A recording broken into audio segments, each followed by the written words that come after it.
जो चैप्टर दूसरा चल रहा है आणविक सिद्धांत, वंशागत का आणविक सिद्धांत चल रहा है।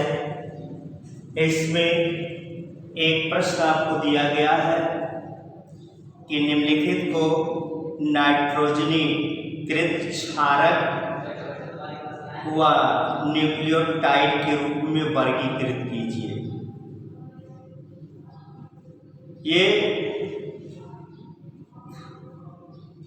नाइट्रोजनीकृत बेस क्षारक क्या जिसमें है दिया हुआ है adenine, cytosine, guanosine, uracil and cytosine, thymine, cytidine. तो इसको जो है नाइट्रोजनस बेसेस और न्यूक्लियोसाइड में व्यवस्थित करना है। तो कैसे हम इसको व्यवस्थित करें, कौन कौन नाइट्रोजनस बेस है पहले इसमें जाने कि nitrogenous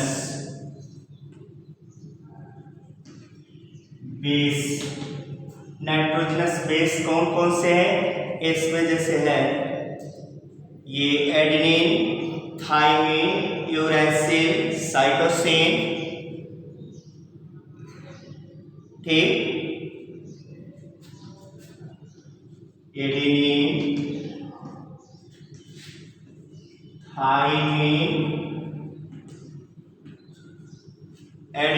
thymine, cytosine, guanosine,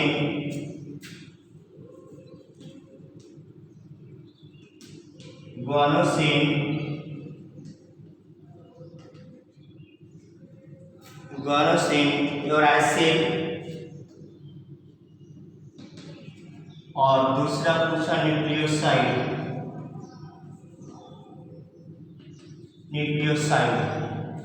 nucleoside में कौन कौन से हैं,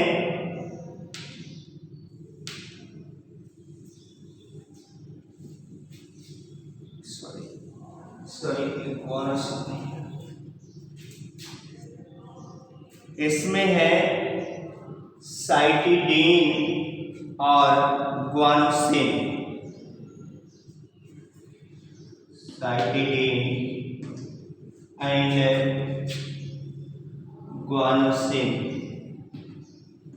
ये न्यूक्लियोसाइड।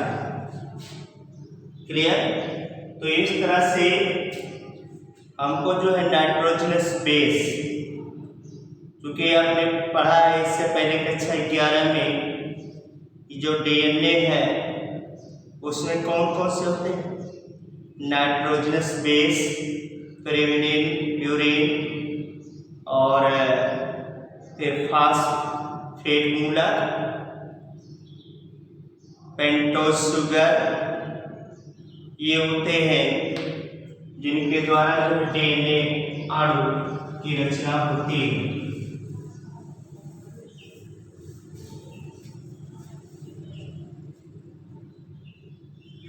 अगला है प्रश्न कि एक रज्जुकी डीएनए में, इस प्रश्न को फिर लिखेंगे, एक रज्जुकी डीएनए में क्वेश्चन है, एक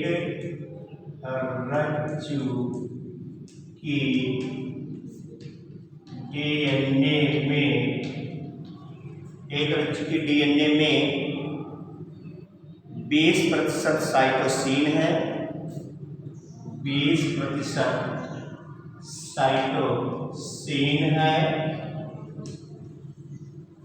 साइटोसिन है, तो डीएनए में मिलने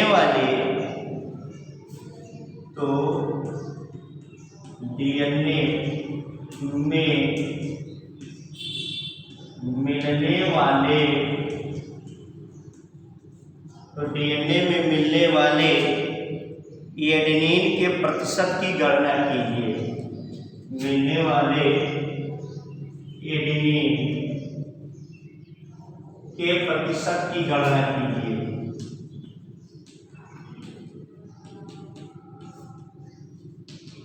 की गणना कीजिए। ये क्वेश्चन वीआईपी है, आज से 1 नंबर में ये प्रश्न पूछा जाता है। देखें, चारगाफ के नियम के अनुसार एडेनिन की मात्रा थाइमिन के बराबर और ग्वानिन की मात्रा साइटोसिन के बराबर होती है। तो देखिए आंसर में कैसे हम ज्ञात करेंगे। चारगाफ के नियम के अनुसार, गाफ के नियम के अनुसार, चारगाफ का नियम क्या कहता है? एडेनिन बराबर थाइमिन,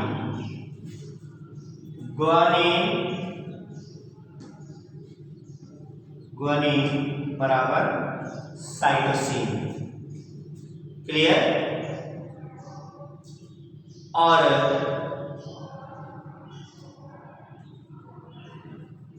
ए प्लस जी यानी कि एडेनिन प्लस ग्वानिन बराबर थाइमिन प्लस साइटोसिन।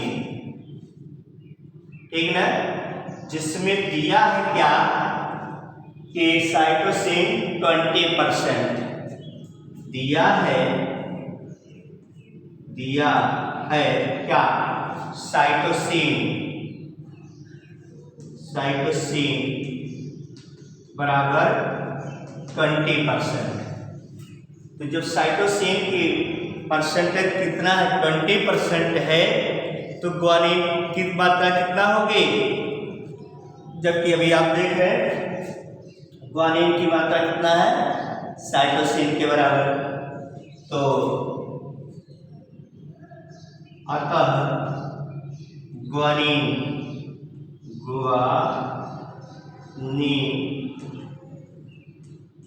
बराबर भी 20% होगा कि नहीं होगा? अब G प्लस सी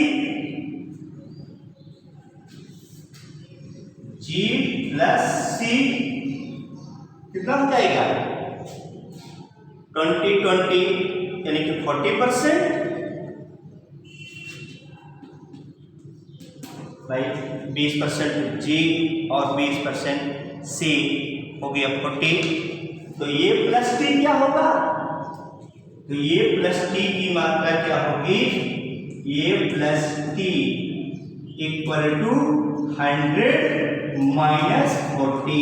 100 का मतलब परसेंटेज, मतलब 60%। ए प्लस टी बराबर कितना हो गया? 60% हो गया।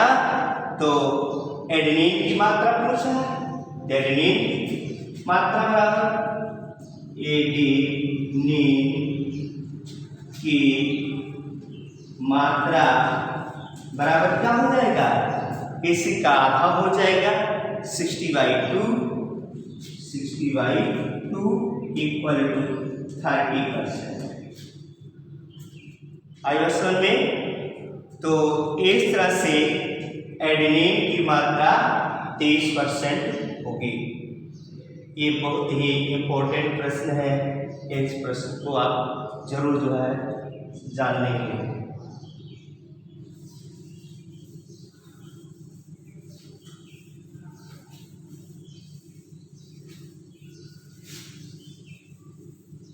अगला प्रश्न है, यदि डीएनए के एक रज्जुक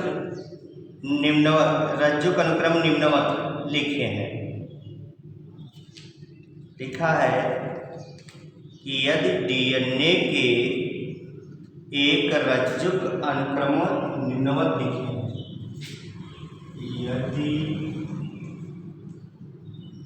यदि डीएनए के एक रज्जुक अनुक्रम डीएनए के एक रज्जुक अनुक्रम निम्नवत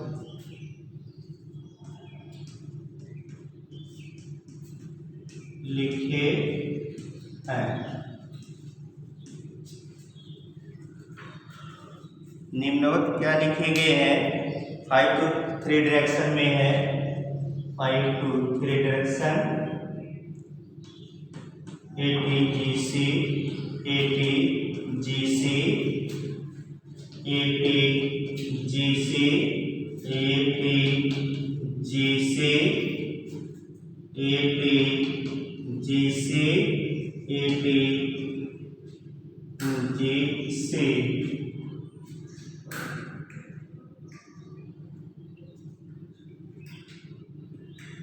ATGC डायरेक्शन में लिखे गए हैं। तो पूरक अनुक्रम पूरक अनुक्रम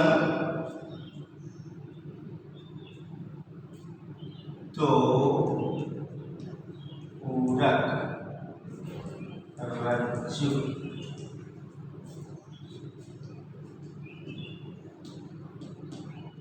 अनुक्रम 5 to 3 डायरेक्शन में लिखे। 5 to 3 डायरेक्शन में लिखें। ये प्रश्न ठीक ना? आप देखें, ये क्वेश्चन था। अब इसका पहले हम 3 to 5 डायरेक्शन में लिखेंगे। तो इसका क्या है?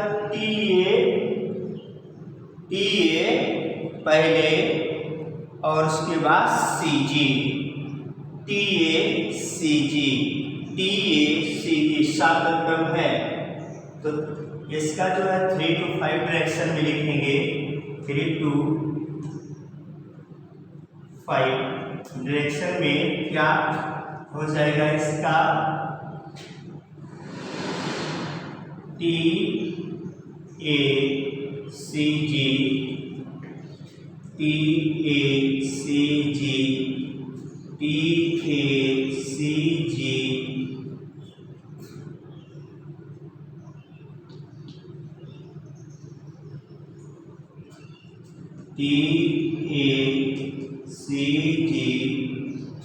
TACG,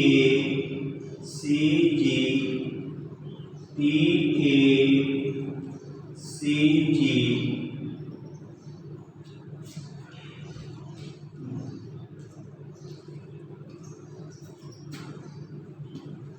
ठीक है ना?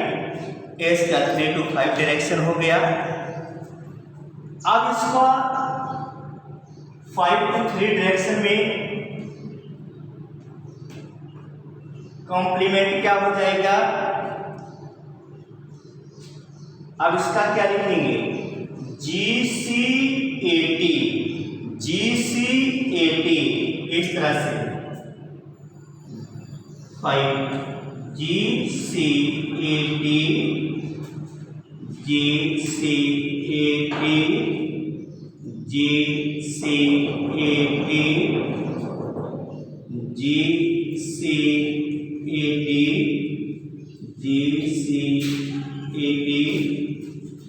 GCAT।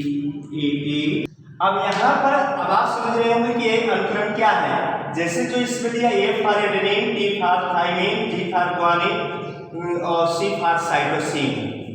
तो इस तरह से ये जो अनुक्रम है, यह अनुक्रम आपके लिए लिखने का तरीका यही है जो कि पेपर में भी आपसे पूछा जाता है प्रश्न कि इसका जो है क्या होगा, अनुक्रम लिखिए। तो आप इसको अच्छी प्रकार से समझ करके नोट करके और इसे लिखेंगे। फिर अगला एक प्रश्न पूछा गया है कि द्विकुंडली की कौन सी विशेषता ने वाटसन और क्रिक को डीएनए के प्रतिकृति के सेमी कंजर्वेटिव रूप को कल्पित करने में सहयोग की, इसकी व्याख्या कीजिए। देखें, जो डीएनए का डबल हेलिक्स मॉडल है, जो कि वाटसन और क्रिक को उसके लिए जो है प्रेरित किया, अध्ययन के लिए प्रेरित किया, वो है विल्किंस एंड फ्रैंकलिन द्वारा दिया गया एक्सरे डिफ्रैक्शन आंकड़े। जो विल्किंस और फ्रैंकलिन ने एक्सरे डिफ्रैक्शन आंकड़े दिए, उसी के आधार पर वाटसन और क्रिक ने 1953 में डीएनए की संरचना का डबल हेलिक्स मॉडल प्रस्तुत किया। डबल हेलिक्स मॉडल प्रस्तुत किया।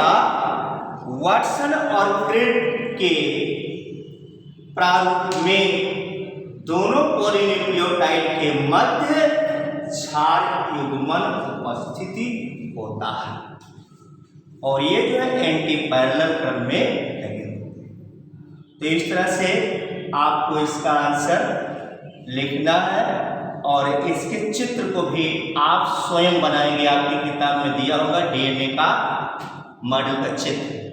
ठीक, धन्यवाद।